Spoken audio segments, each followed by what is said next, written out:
हर हर महादेव, जय भोलेनाथ। आप सभी को कार्तिक पूर्णिमा की बहुत बहुत शुभकामनाएं। दोस्तों, आज हम इस वीडियो में जानेंगे कि इस बार कार्तिक पूर्णिमा का व्रत किस दिन रखा जाएगा, स्नान दान और श्री सत्यनारायण भगवान का व्रत किस दिन रखा जाएगा, पूजा कब की जाएगी, पूजा का सुबह और शाम का मुहूर्त क्या रहेगा, भद्रा का समय क्या रहेगा, क्या भद्रा के समय पूजा कर सकते हैं या चंद्रमा को अर्घ दे सकते हैं, और देव दिवाली कब और कैसे मना सकते हैं। दोस्तों, सभी पूर्णिमाओं में सबसे श्रेष्ठ कार्तिक की पूर्णिमा कही गई है, क्योंकि कार्तिक मास में भगवान विष्णु का वास जल में होता है। इसीलिए हम सभी को भगवान विष्णु की प्रसन्नता के लिए कार्तिक स्नान अवश्य करना चाहिए। दोस्तों, कार्तिक पूर्णिमा के होते ही कार्तिक मास का समापन भी हो जाता है और इस बार कार्तिक पूर्णिमा के दिन भद्रा भी लग रही है। तो ऐसे में आपको कुछ खास बातों का ध्यान रखना बहुत ही आवश्यक है। दोस्तों, यदि आपको वीडियो पसंद आता है तो वीडियो को लाइक अवश्य कीजिएगा। दोस्तों, ब्रह्मवर्त पुराण के अनुसार जो व्यक्ति कार्तिक मास में दीपदान करता है उसे सहस्त्रों गोदान के बराबर फल प्राप्त होता है। जो व्यक्ति कार्तिक मास में नदी स्नान करता है वो ब्रह्म हत्या जैसे पापों से भी मुक्त हो जाता है। श्री नारद पुराण के अनुसार व्यक्ति भव सागर में फंसा हुआ हो और उसे कोई मार्ग समझ में ना आए, ऐसी स्थिति में भगवान विष्णु की प्रसन्नता के लिए गहरे जल में स्नान करके दीप दान करने वाला व्यक्ति हर तरह के बंधन से मुक्त हो जाता है।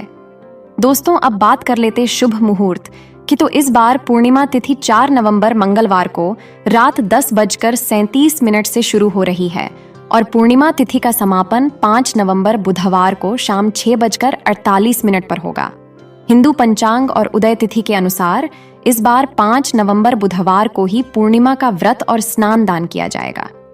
श्री सत्यनारायण भगवान का व्रत भी इसी दिन रहेगा और आज के दिन देवता स्वर्ग से धरती पर आते हैं, इसीलिए इस दिन को देव दीपावली के नाम से भी मनाया जाता है। वहीं एक दिन पहले यानी 4 नवंबर मंगलवार को मणिकर्णिका स्नान किया जाएगा। ऐसी मान्यता है कि विश्व की प्राचीनतम नगरी काशी में मणिकर्णिका घाट पर स्नान करने से मोक्ष की प्राप्ति होती है। तो वहीं वैकुंठ चतुर्दशी के दिन मणिकर्णिका घाट पर स्नान करने से भगवान भोलेनाथ और भगवान विष्णु दोनों का ही आशीर्वाद प्राप्त होता है। और मणिकर्णिका स्नान वैकुंठ चतुर्दशी के दिन रात्रि के तीसरे पहर में किया जाता है। 5 नवंबर बुधवार को ब्रह्म मुहूर्त सुबह 5:02 से 5:50 तक रहेगा, जिस समय आप किसी पवित्र नदी में डुबकी लगा सकते हैं। ऐसा करना संभव ना हो तो नहाने के पानी में घर पर ही गंगा जल मिलाकर और गंगा जी का मन में ध्यान कर आप स्नान कर सकते हैं। ऐसा करने से भी गंगा जी में स्नान करने का पुण्य फल प्राप्त होता है। और इस दिन सूर्योदय होगा सुबह 6:38 पर और सूर्यास्त होगा शाम 5:42 पर। इस दिन सिद्धि योग भी बन रहा है जो कि सुबह 11:28 तक रहेगा। बाद में व्यतिपात योग प्रारंभ हो जाएगा। राहु काल दोपहर 12 बजे से 1:30 तक रहेगा और इस बार पूर्णिमा तिथि के दिन अभिजीत मुहूर्त प्राप्त नहीं होगा। इसलिए सत्यनारायण भगवान की पूजा यदि आप करना चाहते हो या कथा सुनना चाहते हो तो राहु काल के बाद भी आप सुन सकते हैं।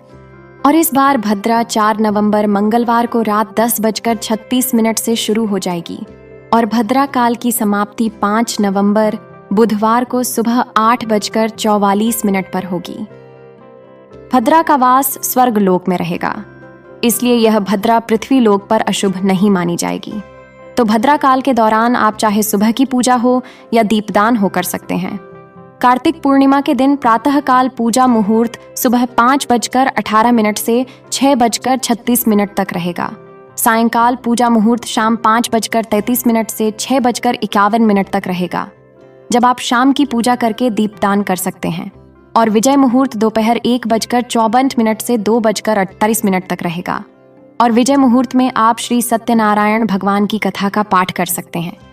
चंद्रोदय होगा शाम 5:27 पर। इस समय आप चंद्र देवता को अर्घ देकर अपना व्रत कभी भी खोल सकते हैं। तो 5:27 के बाद कार्तिक पूर्णिमा का व्रत खोला जाएगा। वहीं इस दिन कार्तिक मास के नियमों का भी समापन होता है और जो लोग कार्तिक मास के नियमों का पालन कर रहे हैं उन्हें इस दिन उद्यापन भी करना होगा। कार्तिक पूर्णिमा के दिन आप अपनी सामर्थ्य के अनुसार दीप दान करें, जैसे 5, 7, 9, 11, 21 से 51 की संख्या में या इससे अधिक करना चाहें तो वह भी आप कर सकते हैं। जैसे हम दीपावली मनाते हैं, उसी तरह से हमें इस दिन भी दीप जलाने चाहिए। इस दिन आप बहते जल में दीपदान कर सकते हैं। आसपास नदी, जलाशय, तालाब के किनारे, मंदिर में या पवित्र वृक्षों के नीचे दीपक जलाने के साथ साथ कार्तिक पूर्णिमा के दिन आप निर्धन लोगों को उनकी सामर्थ्य की सामग्री दान में दे सकते हैं। इस दिन चंद्रमा के शुभ प्रभावों के लिए आप सफेद रंग की वस्तुओं का दान करें, जैसे सफेद वस्त्र, शक्कर या फिर दूध और दूध से बनी हुई चीजों का दान।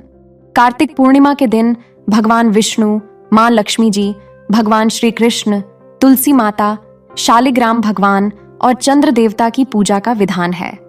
इसी के साथ आज के दिन भगवान शंकर जी के साथ माता पार्वती और गणेश भगवान का भी ध्यान अवश्य करना चाहिए। ये थी आज की वीडियो। उम्मीद है कि आपको ये वीडियो अच्छी लगी होगी।